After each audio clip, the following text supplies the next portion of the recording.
Well, that was a wild ride featuring the superhero origin of Photon, the most catchy theme tune of all time in Agatha All Along, and what Hayward really wants with Vision. Also, is Pietro real or not, and what the heck was that powerful witchy woo book? We will break this all down and more in this Wandavision episode 7 breakdown. Welcome to Superhero Nexus, and if you enjoyed the video then please do drop a like down below and subscribe with notifications on to never miss a video. So wow, that was one heck of an episode as we open with a Modern Family style episode when sadly I expected The Office. I did hope that maybe Sword will turn into The Office and we'll have Modern Family in, well, the Wanda household, but lo and behold, we didn't get that. But we did get the talking head piece to camera moments so synonymous with the 2000s sitcoms. Wanda mentions in a very Modern Family moment, which makes sense as that was indeed an ABC show, a network owned by Disney, that we all let our fear and anger get the best of ourselves at times.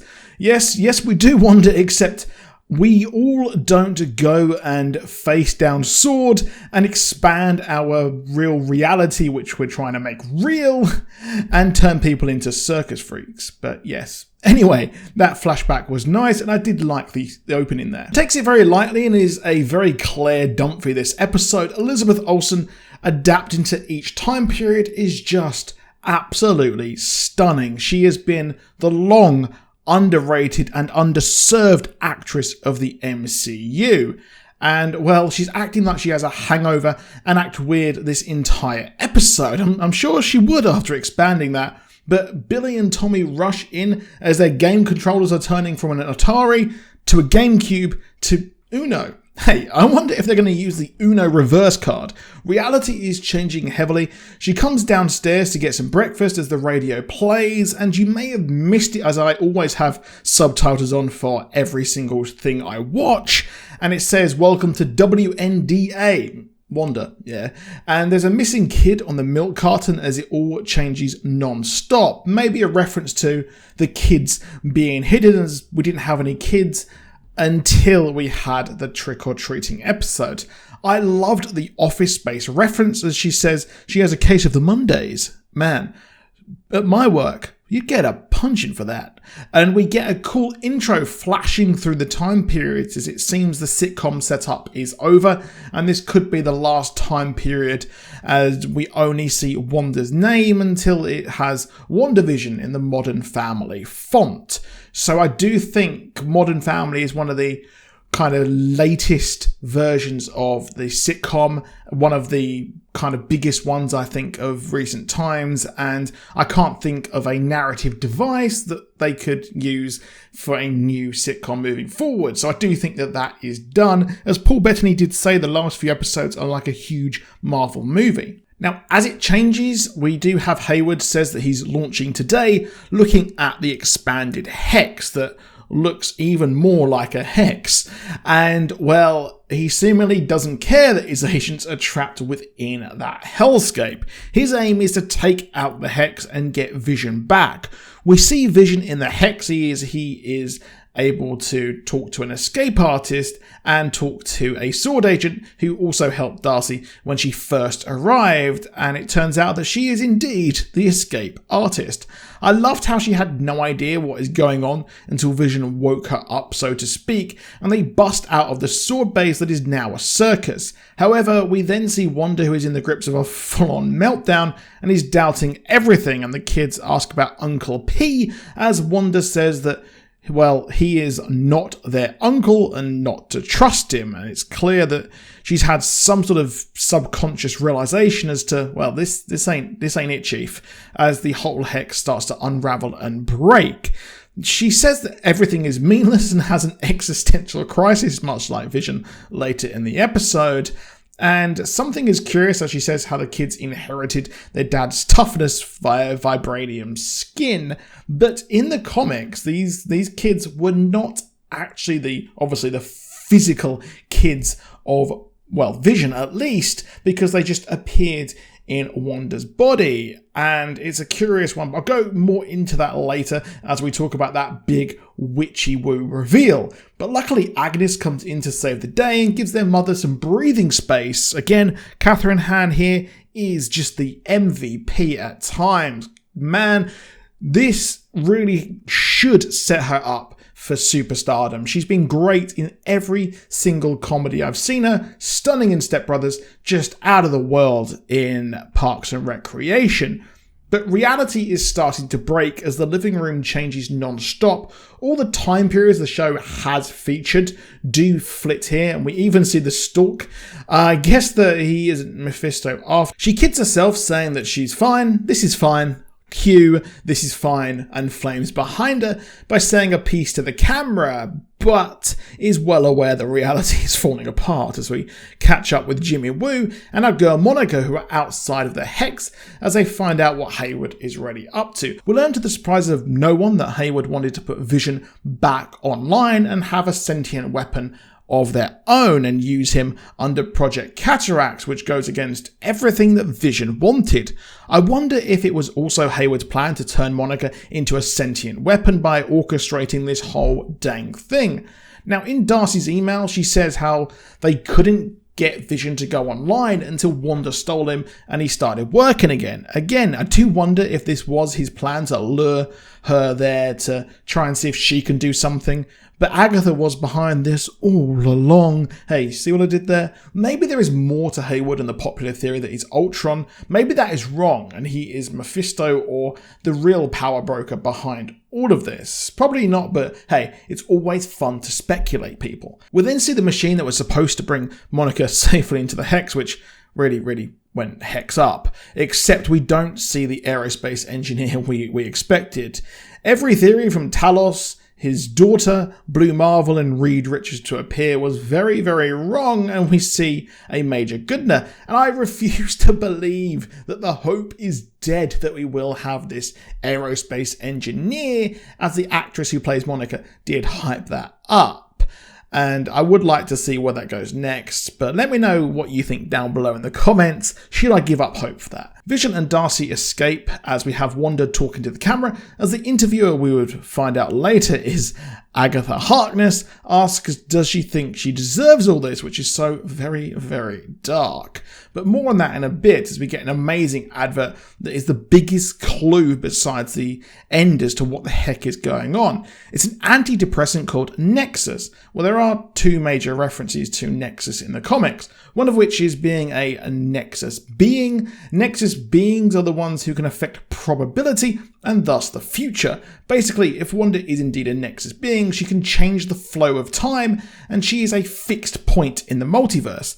In the comics, these are tracked by the Time Variance Authority and the Timekeepers, which is going to be a huge and central part of the Loki TV show, as he seems to be an agent of the TVA unwillingly. You can check out an entire Time Variance Authority and Loki trailer breakdown on my channel. You might have to go back a few bits. But what if the big cameo is Loki arriving to take her in? Well, yeah, but it might be more than likely Doctor Strange based on the ending. Now, Scarlet Witch in the comics is one of these beings, and her offspring are so powerful, supposedly they can take on the great cosmic entities such as the Living Tribunal and others. Wanda in the comics had a counterpart Nexus being named Law, who was evil, which could be something there. All this would explain just what Agatha is doing and why she's doing this, as if Wanda is a Nexus being, then she could be using her powers and would have been able to bring in Pietro from other dimensions by manipulating Wanda for her own gain. The other reference to Nexus is the Nexus of all realities. It was referenced by Eric Selvig when he went mad in Thor the Dark World, and it allows an access to all possible realities. Maybe Westview is indeed that Nexus of realities bust wide open, but the ending does hint that this could be New Salem. We also had early hints that Agnes was sus, as Billy said she was silent on the inside, somehow hiding her thoughts without a helmet. Yeah, she's a bit better than Magneto there, which was signposted at the start as Billy hears everyone's thoughts and then asks if his mother's okay as Monica prepares to go into the Hex. She dons her astronaut suit and heads in, but the truck doesn't work and is starting to be rewritten by the Hex, but she decides, you know what? I don't need this. I'm going to go in, as she rips herself through and hears audio of her mother and Carol, and her DNA and cells are changed once more as she goes in and gets her powers. Her eyes change and she then sees the full spectrum of radiation and electromagnetic waves. She has similar powers like the comics, being able to take Wanda on one-on-one, and it looks like she has the same powers of energy manipulation across the electromagnetic spectrum. She even has a similar colour scheme on her costume. So I wonder, will she take Photon's name like her mother in honour, or will she have her other comic book name Spectrum? Because, well, Captain Marvel's taken, isn't it? Wanda is furious as Monica says Pietro was not one of them and accuses them of lying. I don't blame her, as every authority figure in her life has betrayed her. She doesn't take her out at all, meaning that Wanda is still a good person, despite involved in all this chaos. This is why we see the reveal of Agatha come this episode, is to show that, well, Scarlet Witch is good. They have a face-off as Agnes takes over, and I thought we would see a face-off with those two, but Wanda just goes to Agatha's house. All the while, Darcy and Vision are struggling to get to Wanda, as Vision thinks it's Wanda causing all this, but it's obviously Agnes, aka Agatha. I love how Darcy filled Vision in on what happened and how he died twice. We just need Michael Pena to tell it all to him. I'm still holding out for his summary of the Infinity Saga from him in the next Ant-Man movie. Vision has an existential crisis, but is helped out by Wandavision stan Darcy Lewis, or Dr. Darcy Lewis, who helps him out, realising that him and Wanda are for realsies, and even if he is reborn and can't leave the Hex. Wanda explores the house of Agnes as she wonders where her kids are, and is told they are in the basement as we see the rabbit from the Magic episode, and she descends, finding what looks like an evil version of the Sanctum Sanctorum and a magic book working overtime. I did find it hard to work out what this book was. I always thought we might be involved in some version of New Salem, the place that Agatha went to in the comics after causing witches to be burned as she deemed them weak in the Salem witch trial, something we will see soon according to set photos. But in New Salem, she was then killed when she returned there by her new leaders of New Salem. Very curious. Now, as such, I thought it might be the Druid Tome that was featured in the Vision and Scarlet Witch comic. However, the majority of people believe it to be the Darkhold, a book featured in Agents of S.H.I.E.L.D. and last used by Morgan Le Fay in Runaways. But as we know, the MCU connection to these shows is beyond tenuous. However, the Darkhold is an ancient book of spells used by Chthon, Chthon. Yes, I probably have butchered that, and featured Chaos, and that was involved heavily in wrecking magic in Scarlet Witch's 2015 run, where Agatha helped her to fix magic, but a Chaos being was involved with that. It is the opposite to the Book of Vishanti, synonymous with Doctor Strange, and considering magic is behind all this, then Doctor Strange is not far away. He's not done a good job tracking this threat after flexing to Thor and Loki in Ragnarok, has he? We then learn that it was indeed Agatha all along, as Agnes reveals herself to be Agatha Harkness, the legendary witch who was governess of Franklin Richards, leading to a fight with the Fantastic Four, and then helping Wanda learn her children were soul fragments of Mephisto, and wiping this from her brain until the kids were reincarnated, but not really her children, something she wrestles with in 2015's comic run. And Agatha has also helped Wanda throughout the run of the entire Marvel Comics. Agatha has manipulated this controlling all of the major moments, such as the magic show with the rabbit, controlling Herb to go weird with his trimmer, and even controlling Pietro. He is in a post-credit scene with Monica, exploring as Pietro says Snooper's gonna snoop. Wait, what?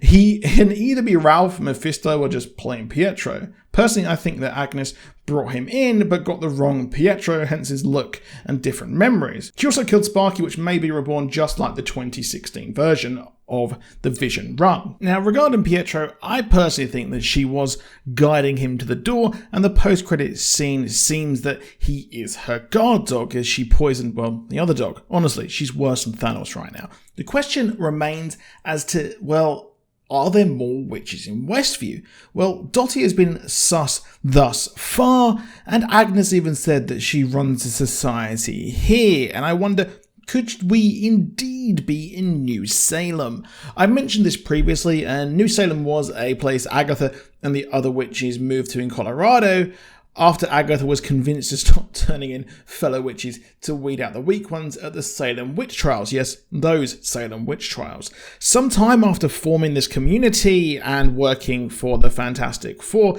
the New Salemites were furious that she was kind of, at least they perceived her to be, showing her magic to the world and normal people, something which they later realised she wasn't doing, but she was killed. Yeah, a bit awkward, as she returned much later by the new leader Vertigo and the Salem 7. However, Wanda destroyed the community later after Agatha's death and when they captured her. She has a son named Nicholas Scratch, and it has been theorised that this Pietro could indeed be Scratch in disguise. But after Mysterio being a bait and switch, I really doubt it. All this would explain why Mysterio's story was so believable, as Talos may have heard of the multiverse issues in New Jersey 8 months later. However, I expect New Salem and the Salem may be heavily adapted and changed, much like many other MCU adaptations. Now, this all may go a long way to explain just what Pietro is in that post-credit scene, if this is indeed the Darkhold. You see, this character did actually possess Quicksilver during Dark Reign, and well, he did all sorts of nasty little things, and this guy's whole existence here was to take down Doctor Strange. He even turned the Fantastic Four into television signals. So are we getting any sort of connection here? Maybe Agatha Harkness wanted to bring the creator of the Darkhold back to life. Bit of a crazy one, but let me know what you think down in the comments. Lastly, there was one thing I noticed while editing this video, and it said, "I know what you are doing, Wanda," which was hiding in the sitcom intro. I was lost in the twee jingle, but it seems like someone is reaching out to her. Could this be someone reaching out, and as of yet, hitherto unseen player in the game? Yes, I watched Infinity War recently. Please don't shame me for that, but I've watched it at least twice in the last 2 weeks. I just love it. But let me know what you think down in the comments. What do you think? And what book do you think that Agatha Harkness has working overdrive to possibly keep Wanda under control? Is it the Darkhold? Is it the Druid Tome? Is it possibly a twisted Book of Vishanti? Whatever it is, I want to hear what you think. I will have my episode 8 preview up tomorrow, so please do drop a like down below, and please do subscribe with notifications on, because we've got Wandavision videos all this week. I'll see you soon, and goodbye.